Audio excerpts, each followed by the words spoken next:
NSUI के प्रदेश अध्यक्ष विकास नेगी ने जिलाधिकारी सोनिका के माध्यम से सिटी मजिस्ट्रेट को ज्ञापन सौंपा, जिसमें निजी संस्थानों द्वारा प्रवेश लेने वाले छात्रों एवं अभिभावकों पर कॉलेज की ओर से दी जाने वाली हॉस्टल की सुविधा और बस सुविधा अनिवार्य रूप से लेने का दबाव बनाया जा रहा है। ये सुविधाएं नहीं लेने पर भी प्रवेश देने से मना किया जा रहा है। शिक्षण संस्थानों द्वारा यह भी कहा जा रहा है कि यह सुविधाएं चाहे 1 माह के लिए ली जाए या फिर नहीं, लेकिन फीस पूरी वर्ष भर की देनी होगी, तभी प्रवेश दिया जाएगा।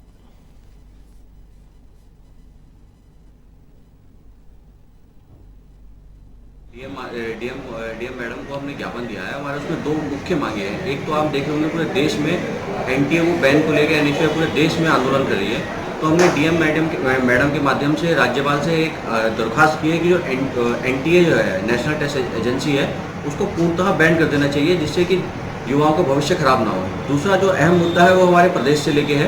दूसरा जो अहम मुद्दा यह है वो यह है कि जो हमारे निजी शिक्षण संस्थान है और निजी विश्वविद्यालय है उनके द्वारा एक जो नए छात्राएं वहाँ प्रवेश ले रहे हैं इस समय में, तो उनकी सबसे बड़ी दिक्कत हो रही है कि जो निजी शिक्षण संस्थान है उनके द्वारा जो बच्चे हैं नए, उन लोगों को हॉस्टल और बस का कंपलसरी फीस ली जा रही है, चाहे वो बस में बैठे ना बैठे।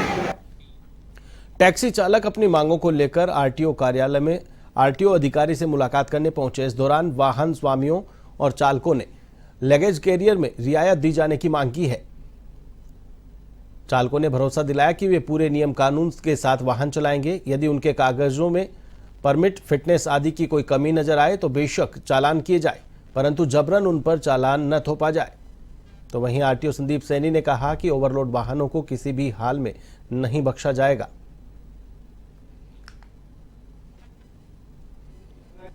जो चालान हो रहे थे अवैध और जो छतें काटी जा रही थी उस पर जो आप कहने वाले थे आज यहाँ सर, वो तो हमारा मान ली गई है।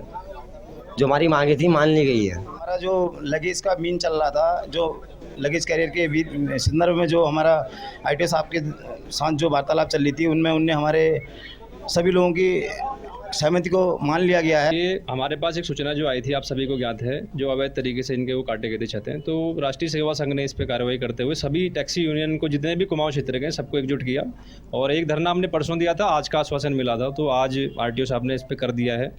आज कुछ टैक्सी चालक जो है हमारे कार्यालय में आए थे और इन्होंने अभी 2 दिन पहले काठगोदाम में एक प्रदर्शन किया था, जिसमें जो लगेज कैरियर पे जो चालानी कार्रवाई की जा रही है उसके विरुद्ध इन्होंने अपना प्रदर्शन किया था और ये कि चालानी कार्रवाई ना की जाए। तो इसमें हमने इनको ये अवगत कराया है कि पूरा कैरियर हमने उतारने को नहीं बोला है। आरटीए के मानक के अनुसार आप कैरियर लगाएं, सामान रखें, क्योंकि पहाड़ी इलाकों में यहाँ पर सवारियाँ भी बैठ जाती हैं, जिससे दुर्घटना होने की संभावना बढ़ जाती है, जनहानि होने की संभावना। अल्मोड़ा जिला विकास खंड सल्ट के ग्राम लुहेड़ा में खेत में घास काटने गई महिला पर तेंदुए ने हमला कर दिया, बुरी तरह घायल कर दिया। महिला शोर मचाने पर आसपास के ग्रामीण एकत्रित हो गए। तेंदुआ वहां से फरार हो गया। ग्रामीणों ने घायल महिला को प्राथमिक स्वास्थ्य केंद्र भोनखाल पहुंचाया, जहां प्राथमिक उपचार के बाद रामनगर रेफर कर दिया गया।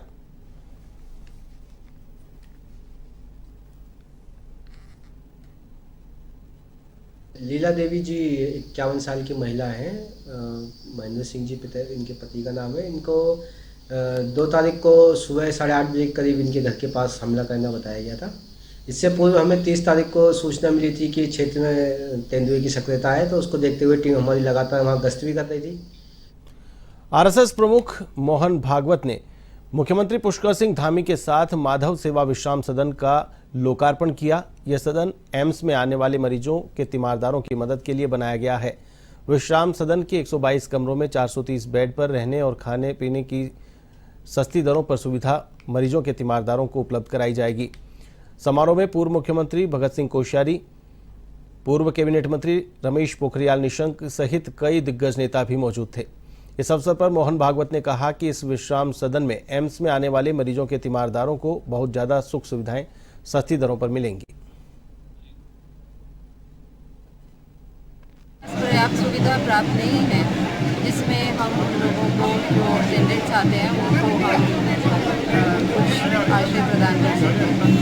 तो ये सेवा सदन बनने से हमें बहुत लाभ होगा और लोगों को भी इसका बहुत फायदा होगा और इसकी एक बहुत ही खास इसकी जो एक दिनेशपुर में सड़क किनारे खड़े वाहन से कार टकराने से 2 युवकों की मौत हो गई और एक गंभीर रूप से घायल हो गया।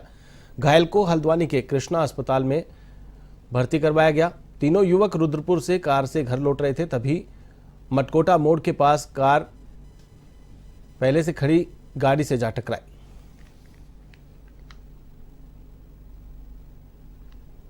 रात को रुद्रपुर से अपनी कार से दिनेशपुर आ रहे थे। अब रास्ते में मटकोटा मोड़ के पास जो फ्लाईओवर बना है, उस फ्लाईओवर के पास इनकी जो कार जो है, एक तो वहाँ पे वाहन था जो सड़क बनाने में चल रहा था, राष्ट्रीय राजमार्ग निर्माण का काम चल रहा है, वो उसको स्थान पे वो सड़क पे खड़ी थी वाहन, उससे बैठ के की कार टकरा गई। उसके बाद उसी स्पॉट पे दो लड़के जो है हमारे यहाँ के गोपाल। कांग्रेस ने विधानसभा उपचुनाव में जीत के लिए ताकत झोंक दी। पूर्व काबीना मंत्री एवं वरिष्ठ नेता हीरा सिंह बिष्ट ने कहा कि पूर्व मुख्यमंत्री हरीश रावत, प्रदेश अध्यक्ष करण माहारा, पूर्व अध्यक्ष गणेश गोदियाल ने भी बद्रीनाथ में मोर्चा संभाल लिया है। बद्रीनाथ और मंगलौर उपचुनाव के लिए 10 जुलाई को वोट डाले जाने हैं। मतदान की तिथि नजदीक आते ही कांग्रेस के नेता प्रचार को तेज धार देने में जुटे हुए हैं।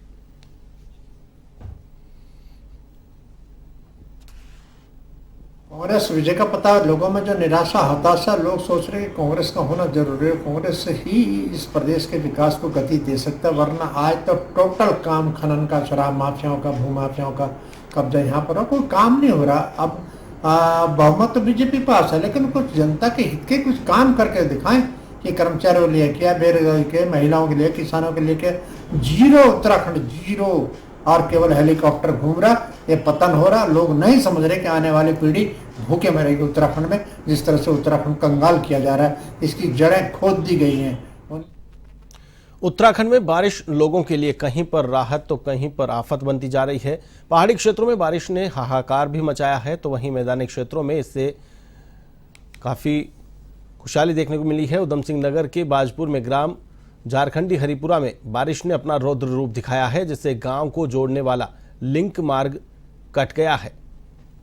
लगभग 35 परिवार अपने घरों में फंस गए हैं, जिससे भारी परेशानी का सामना करना पड़ रहा है।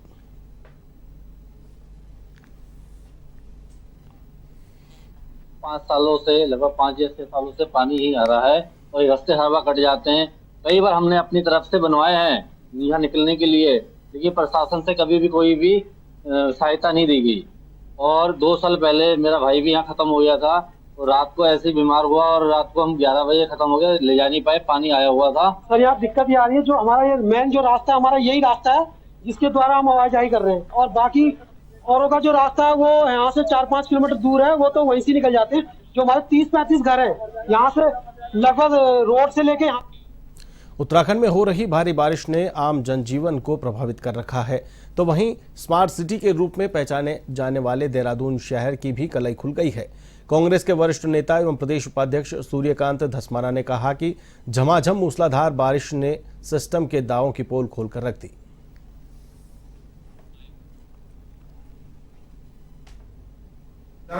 जनप्रतिनिधि न होने के कारण शहर की जो बुरी हालत हो रखी है, पार्षद नहीं है, नगर निगम में मेयर नहीं है, पुराने मेयर साहब नेम प्लेट लगा करके घूम रहे हैं, लेकिन मेयर तो कोई है नहीं शहर के अंदर, तो कौन आवाज उठाएगा।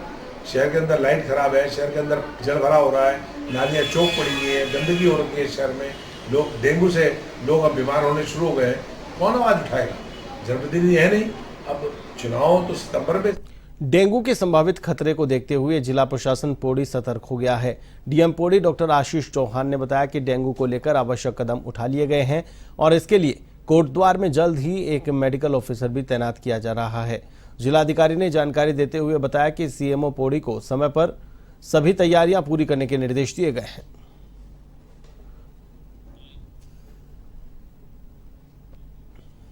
तो लेटर स्टेजेस में हम लोगों के द्वारा जिस तरीके से जो यहाँ पे टास्क फोर्स बनाई गई थी या रैपिड सर्वे किए गए थे, कॉन्टीन्यूसली हाउस टू हाउस सर्वे के थ्रू हम लोगों ने सोर्स रिडक्शंस भी करवाए थे।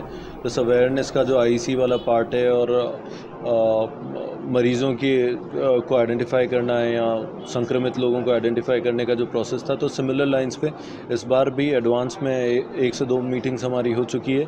कुछ सोर्स रिडक्शन 25% तक हो भी चुके हैं। फर्दर भी CMO स्तर से एक सीनियर अथॉरिटी या सीनियर ऑफिसर को यहाँ पे, मेडिकल ऑफिसर को यहाँ पे रखा जाएगा।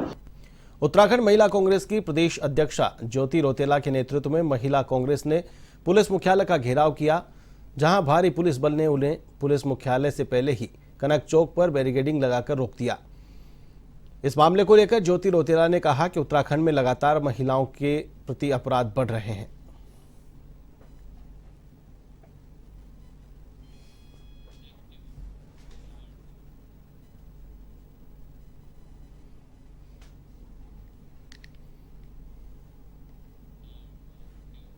हाथरस में हुए हादसे के बाद उत्तराखंड पुलिस सतर्क हो गई है। पुलिस मुख्यालय की ओर से सभी जिलों के कप्तानों को SOP बनाने के निर्देश दिए गए हैं। इस मुद्दे पर ADG कानून व्यवस्था AP अंशुमान ने अधिकारियों की बैठक ली। इस दौरान उन्होंने सभी जनपदों को भीड़ प्रबंधन और सुरक्षा को लेकर SOP तैयार करने के भी निर्देश दिए हैं। इन SOP के आधार पर मुख्यालय राज्य भर के लिए एक विस्तृत कार्य योजना तैयार करेगा। साथ ही यह भी कहा कि हर साल होने वाले सभी मेले, त्योहारों और अन्य अवसरों के अनुरूप समय के आवश्यक पुलिस प्रबंधन करने के भी निर्देश दिए गए हैं। साथ ही बिना अनुमति के आयोजित होने वाले कार्यक्रमों के आयोजकों के खिलाफ कार्रवाई करने की बात भी कही गई है।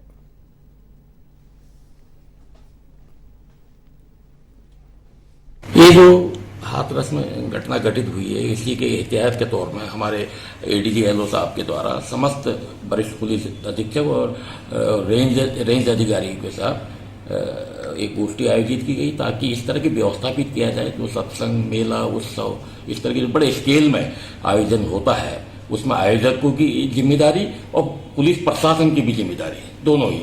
और जो परमिशन दिया जाता है, अनिवार्य रूप से अनुमति लिया जाए। अनुमति लेने से पहले जो स्थानीय जो पुलिस अधिकारी है, जैसे थानाध्यक्ष है, उनकी ओर से आख्या जाती है, तो जो कार्यक्रम आयोजन स्थल है।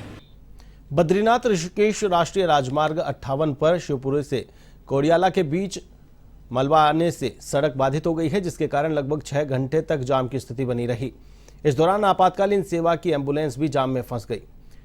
इस दौरान यात्रियों को घंटों तक परेशानियों का सामना करना पड़ा। यही को निर्देशित किया है कि अपने जो उनके मुख्यालय है उन पे तैनात रहें, और जैसे ही सूचना प्राप्त होती है तुरंत उस पर वार लेवल पे युद्ध स्तर पर JCB लगाकर हाईवे को प्राथमिकता पर खोलें। निर्देश ये दिए गए हैं कि जो भी हमारे JCB ऑपरेटर है वो उन्हीं स्थानों पर, जो चिन्हित स्थान उनके लिए बनाया गया, वहीं पर। बॉम्बे से आए हम, केदारनाथ जी के दर्शन के लिए गए थे और बद्रीनाथ जी के दर्शन से लिए गए थे। और बद्रीनाथ के दर्शन जी से निकले हुए हमको कम से कम इधर 4 से 5 घंटा हो गया है ट्रैफिक में अटके हुए हम, और इधर ट्रैफिक निकालने की कोई व्यवस्था है नहीं। थोड़ी देर पहले आए। मतदान की तिथि करीब आ रही है और प्रत्याशियों की जनसभाओं में तेजी आती जा रही है। मंगलौर उपचुनाव को लेकर भाजपा प्रत्याशी करतार सिंह भड़ाना ने टिकोला कला में एक बड़ी जनसभा आयोजित की। उन्होंने कहा कि उन्हें सर्व समाज का सहयोग मिल रहा है और उन्हें उम्मीद है कि मंगलौर विधानसभा की जनता उन्हें इस बार विधायक जरूर बनाएगी।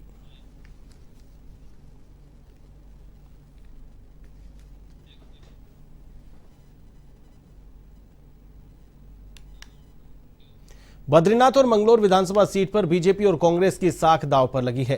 कांग्रेस अपनी बद्रीनाथ सीट को गंवाना नहीं चाहती है, वहीं मंगलौर सीट पर जीत हासिल करना चाहती है, लेकिन भाजपा दोनों सीटों को हथियाने के मूड में है।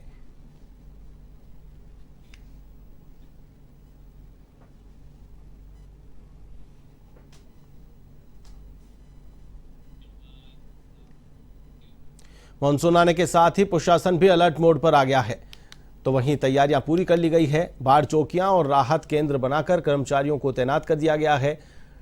ढेला नदी के किनारे रह रहे लोगों को अलर्ट पर कर दिया गया है। खतरे को देखते हुए वहां से हटाने की भी तैयारी कर ली गई है। काशीपुर उपजिलाधिकारी अभय प्रताप के नेटवर्क में लगातार टीम मॉनिटरिंग कर रही है। उन्होंने बताया कि प्रशासन ने बाढ़ जैसी स्थिति से निपटने के लिए सारी तैयारियां कर ली है।